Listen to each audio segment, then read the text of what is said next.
बिस्मिल्लाहिर्रहमानिर्रहीम, अस्सलाम वालेकुम। पाकिस्तान और दुनिया भर में देखने और सुनने वालों को अब्दुल कादिर का सलाम।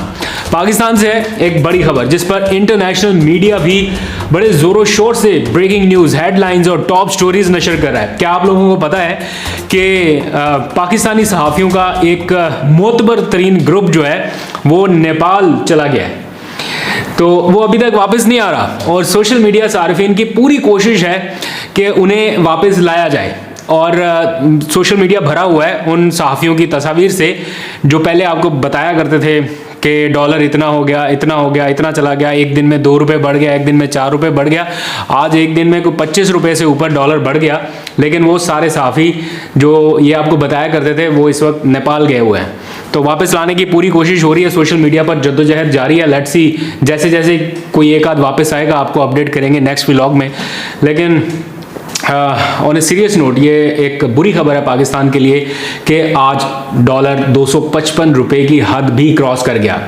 इसहाक डार साहब को लाया गया था जिस शानो शौकत से त्यारे में बिठा के, जिस तरह वो चलते हुए आ रहे थे और जैसा तासुर उन्होंने दिया था, जो इमेज बिल्डिंग उन्होंने अपनी की थी और टेलीफोन कर करके जिस तरह से वो ब्रेकिंग न्यूज़ और वो बीपर्स में आके बताया करते थे कि मेरे सिर्फ पाकिस्तान कदम रखने पर पाकिस्तान का इतने अरब रुपए का कर्जा कम हो गया, डॉलर इतना कम हो गया। वो अब नहीं बता रहे कि आज के दिन पाकिस्तान को कितने करोड़ या कितने अरब रुपए का झटका पहुंचा, पाकिस्तान के कर्जों के ऊपर कितना इजाफी बोझ पड़ा है। ये जो 25 रुपये यकदम डॉलर की कीमत में इजाफा हुआ और उनके जितनी भी वो फुर्तियां थी, जो एक्शंस थे, जो जाके वो अपने हम ख्याल टीवी एंकर्स के प्रोग्राम में टाई शाई पहन के बताते थे कि देखें ये हो गया, वो हो गया, कुछ भी नहीं है। स्क्रिप्ट अच्छा था, स्टार्ट में सबको यही बताया गया था, उन्होंने नहीं और भी बहुत से लोगों ने बताया था कि स्टॉक एक्सचेंज जो है वो ऊपर जाएगी, डॉलर नीचे आएगा, लेकिन इस तरह हुआ नहीं। अब ओपन मार्केट में जितना डॉलर ऊपर गया है, कल अगर आपने देखा हो तो 230 रुपये पर था, आज 255 रुपये पर, बल्कि इससे भी ज़ायद पर बंद हुआ। और सूरत हाल इतनी ख़राब है कि जो आलमी इदारे हैं वो विसल ब्लो कर रहे हैं, अलार्म बेल कर रहे हैं। इस वक्त पाकिस्तान की मईशत पर ख़तरे की घंटी बजाते हुए हेडलाइंस लिखी जा रही हैं। फाइनेंशियल टाइम्स का आज का आर्टिकल मैंने पढ़ा, उसकी पूरी डिटेल नहीं, सिर्फ उसकी चंद हेडलाइंस और उसकी जो 1-2 लाइंस है वो मैं आपको बता देता हूं। Pakistan economy is at risk of collapse with rolling blackouts and a swear foreign currency shortage. मैं 2 दिन पहले इमरान खान की किचन कैबिनेट के एक स्टालवॉर्ट हैं, बड़े उनके करीबी, काफ़ी वक्त उनके साथ गुजरता है, तो एक उनके घर पे जाने का इत्तेफाक हुआ। उनसे ऑफ द रिकॉर्ड डिस्कशन हो रही थी कि इमरान खान वर्सेस शहबाज शरीफ का ये जो टेन्योर है इसमें क्या बदला, क्या कुछ हुआ, सियासी सूरत हाल पर ज़रा अपनी अंडरस्टैंडिंग के लिए एक तवील गपशप हुई। उन्होंने ऑफ द रिकॉर्ड जो बातचीत की थी, मैं उसकी डिटेल में नहीं जाता, लेकिन कुछ हिस्सा मैं आपको बताता हूँ। उन्होंने कहा कि जब इमरान खान वज़ीर आज़म थे तो डॉलर ज़रा सा ऊपर नीचे होता था या आटा या चीनी की प्राइस ज़रा सी ऊपर जाती थी तो प्रेशर आता था वज़ीर आज़म इमरान खान पर, और उनको ये कहा जाता था कि वज़ीर आज़म खुद और उनकी पूरी मुआशी टीम साथ बैठकर, टीवी पर बैठकर और सहाफ़ियों को बुलाकर उनके सवालों के जवाब दें। ये प्रेशर आता था उन पे और उनसे ये कहा जाता था कि आप फ़ौरन से इसके ऊपर बात करें और लोगों को बताएं।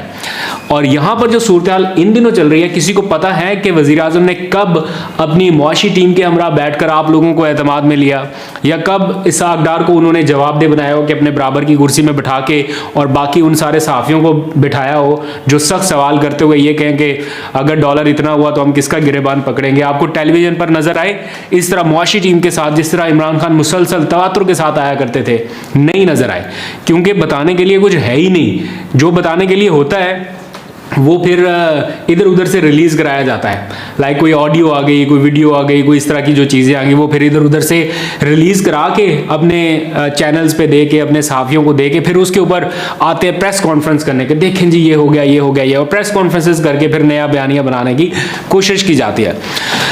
तो यहाँ पर जिनके हाथ में पाकिस्तान की किस्मत के फैसले हैं या सारा खेल है जिनके हाथ में, उनकी तो तरजीहात ही बिल्कुल कुछ और हैं। पावर पॉलिटिक्स हो रही है और इस पावर पॉलिटिक्स ने सब कुछ पीछे छोड़ दिया है। सियासी मुखालिफिन को दबाने की इस वक्त कोशिश है और इस चक्कर में अवाम के जो रियल इश्यूज हैं या जो अवाम के साथ असल ज्यादती हो रही है उसके ऊपर कोई बात नहीं कर रहा। निगरान हुकूमत के आते ही जो कुछ इस वक्त पंजाब में हो रहा है अफसोसनाक है। क्यों इमरान खान के घर के बाहर सख्त सर्दी में वर्कर्स को पहरा देना पड़ रहा है कि उनको गिरफ्तार करने की कोशिश ना हो? क्यों फवाद चौधरी को कल हथकड़ियां लगाकर मुंह पर कपड़ा डालकर दहशतगर्दों की तरह लाया गया कि पता नहीं कौन से दहशतगर्दी के केस में या कौन सी बगावत के केस में इसको इस तरह से पेश किया गया? अभी थोड़ी देर पहले इतला मिली, बल्कि शेख रशीद साहब से टेलीफोनिक रब्ता हुआ तो पता चला कि लाल हवेली खाली कराने के लिए एक बहुत बड़े ऑपरेशन की तैयारी हो रही है। उनको ये लगता है कि कोई बड़ी तैयारी हो रही है और कल कोई बड़ा क्रैकडाउन हो सकता है। क्यों ये चंद बड़ों की अना ख़त्म होने में नहीं आ रही? मतलब मुल्क का हाल देखें, डॉलर कहाँ पे है, दुनिया हंस रही है हमारे ऊपर, हमें कोई पैसा देने के लिए तैयार नहीं है। जिन्होंने कमिटमेंट्स की थी उन्होंने अभी तक कुछ दिया है आपको? अभी तक कोई मुल्की खजाने में, वो स्टेट बैंक के गवर्नर ने प्रेस कॉन्फ्रेंस की थी कि अगले हफ्ते से डॉलर आना शुरू हो जाएंगे। किधर है वो डॉलर जो आने थे? अभी तक तो बस जा ही जा रहा है। हम अभी भी उसी चीज में लगे पड़े हैं कि कैसे किसी तरह से इंतकामी कार्रवाइयों का सिलसिला वसी किया जाए, कैसे अपने मुखालिफिन को सबक सिखाया जाए। और फिर अब तस्वीरें लगा लगा के सोशल मीडिया पर ये इतने दिन जेल में रहे, ये इतने दिन जेल में रहे, ये इतने दिन जेल में रहे। मकसद क्या है? साबित क्या करना चाहता है? आपने सबको जेल में डालना है और उतने उतने दिन रखना है। इसीलिए फिर कुछ लोगों को लगता है कि पंजाब शायद तहरीक इंसाफ के हाथ से निकल गया है, उन्होंने हाथ से जाने नहीं दिया, उनके हाथ से निकला है। कुछ लोग इसे मिस कैलकुलेशन भी कह रहे हैं कि शायद कुछ लोगों ने जो इमरान खान के आसपास थे उन्होंने मिस कैलकुलेशन से काम लिया। लेकिन जो पॉपुलर ओपिनियन है या आप जैसे बहुत सारे लोग ये मानते हैं कि ये इमरान खान की सियासी हिकमत अमली ही थी और जितनी इंतखाबात में ताखीर होती वो इमरान खान के हक में बेहतर नहीं थी, इसलिए उनके पास भी कोई ऑप्शन नहीं बचा था कि वो असम्बलियाँ तोड़ के इंतखाबात की जानिब बढ़ने की कोशिश करते हैं। खैर, अब जो हो चुका पीछे मुड़ के तो देखना नहीं है, लेकिन अब पंजाब में मिशन मोहसिन नकवी एक तरह से चल रहा है। तकर्रियाँ, तबादले, ये सब हो रहा है। निगरान सेटअप अपनी मनपसंद लोगों को अपॉइंट कर रहा है। हालांकि इलेक्शन कमीशन ने कहा था कि ऐसा नहीं होगा और अगर कोई तैनाती या तकर्री हुई तो वो उनकी मर्जी से, प्रायर परमिशन से होगी।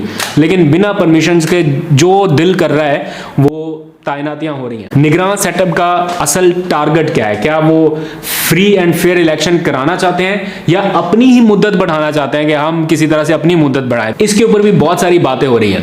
खैर, फिलहाल तो ये सारे अपनी पसंद की टीम बना रहे हैं और चुन चुन कर उन लोगों को ढूंढा जा रहा है जिनको पीटीआई का हार्डकोर मुखालिफ माना जाता है। और इसीलिए पीटीआई ने इन इंतकामी कार्रवाइयों में जो मुलव्विस इंतजामी और पुलिस अफसरान हैं उनकी पंजाब में तकर्रियों के मामले पर इलेक्शन कमीशन को एक फहरिस्त आज जमा कराई है और इलेक्शन कमीशन से पीटीआई के खिलाफ इंतकामी कार्रवाइयों में जो मुलव्विस अफसरान हैं उनको पंजाब में तैनात ना करने की सिफारिश की है।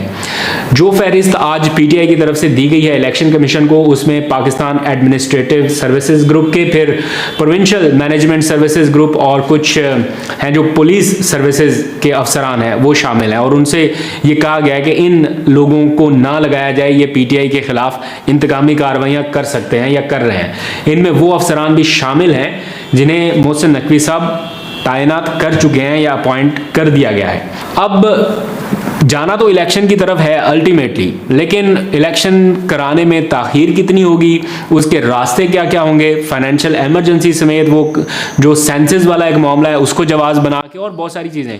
सिर्फ एक मसला है, सिर्फ एक मसला, वो ये कि इमरान खान के पास सब कुछ है, वोटर्स भी हैं, एक पॉपुलर नैरेटिव भी है, बयानियां है, सब कुछ। वो इलेक्शन कैंपेन के मूड में जो कुछ चाहिए होता है वो सब कुछ इमरान खान के पास है। दूसरी तरफ पीडीएम है या मुस्लिम लीग नून है, उनके पास नवाज शरीफ नहीं है, मरियम अभी आई नहीं है, बयानिया उनका कंप्रोमाइज्ड है। जिस बयानिया के तहत वो आगे बढ़ रहे थे वो बयानिया उन्होंने कंप्रोमाइज़ किया। अब सारी मईशत, महंगाई, डॉलर, IMF, ये सारा कुछ है, इसके साथ वो इलेक्शन में जा नहीं सकते। तो कैसे इलेक्शन मोड ऑन किया जाए दोनों अतराफ से, ये एक बड़ी रुकावट है। लेकिन बहरहाल जितना भी आगे जाना पड़े, जितना भी भागना पड़े, बाय द एंड तो आगे इलेक्शन ही है। अब इस सारी सियासी गर्मा गर्मी में या तो इंतखाबात ही वाहिद हल है या फिर अगर इंतखाबात नहीं होते तो उससे कबल सियासी जमातों के दरमियान हल्का फुल्का डायलॉग या मुज़ाकरात ही आगे बढ़ने का रास्ता है, वरना ये बदतरीन डेडलॉक इसी तरह जारी रहेगा। और अनफॉर्चुनेटली ये डेडलॉक अभी तक बरकरार है। खबरें आती हैं बीच बीच में कि कुछ पैगाम रसानी हो रही है, कहीं से बातचीत चल रही है, लेकिन अनफॉर्चुनेटली सिचुएशन अभी भी वहीं पे फंसी हुई है। क्योंकि पहले डॉक्टर आरिफ अलवी साहब कोई बातचीत कर रहे थे, कोशिश कर रहे थे, इधर राब्ता उधर राब्ता, भागदौड़ उनकी जारी थी, लेकिन अब उन्होंने भी एक तरह से हाथ खड़े कर दिए हैं और आज ही उन्होंने स्टेटमेंट दिया है कि इमरान खान मुज़ाकरात से इनकारी नहीं है, लेकिन हुकूमत की तरफ से कोई पेशरफ्त नहीं हो रही। बल्कि उन्होंने ये भी बताया कि 1.5 महीना हो चुका है, पूरे 1.5 महीने में हुकूमत की जानिब से मुसलसल खामोशी है और कोई मुज़ाकरात के हवाले से बातचीत आगे नहीं बढ़ी। और ये भी वो मानते हैं कि अगर सियासतदान ही आपस में मुज़ाकरात के लिए ना बैठना चाहें या तैयार ना हो तो मैं कितनी बार कहूँ। तो उनका भी ये एक तरफ से ये ठीक है, ये पॉइंट ऑफ व्यू कि वो किसी को फोर्स तो नहीं कर सकते। तो दोनों तरफ से पूरी कोशिश हो रही है कि इलेक्शन, एक तरफ से हो रही है कि जाया जाए इलेक्शन में, दूसरी तरफ हो रही है कि नहीं इसको डिले किया जाए। लेकिन बहरहाल इलेक्शन में जाना है, वो कोशिश कर रहे हैं कि इमरान खान के बगैर जाया जाए। जब उनके पार्टी के ऊपर से इमरान खान का टैग हटे और वो बयानियाँ हटे, उसके बाद हम जाएं ताकि हमारे पास सेफ मार्जिन रहे। अगर ये भी ना हो तो फिर आपको पता है निगरान सेटअप कितना का निगरान है और वो क्या क्या कुछ कर सकता है, क्या पावर्स हैं उनके पास। लेट्स सी, आने वाले दिनों में आपको मजीद अपडेट करता रहूँगा। आज तक के लिए इतना ही, अपना बहुत सा ख्याल रखिए। खुश।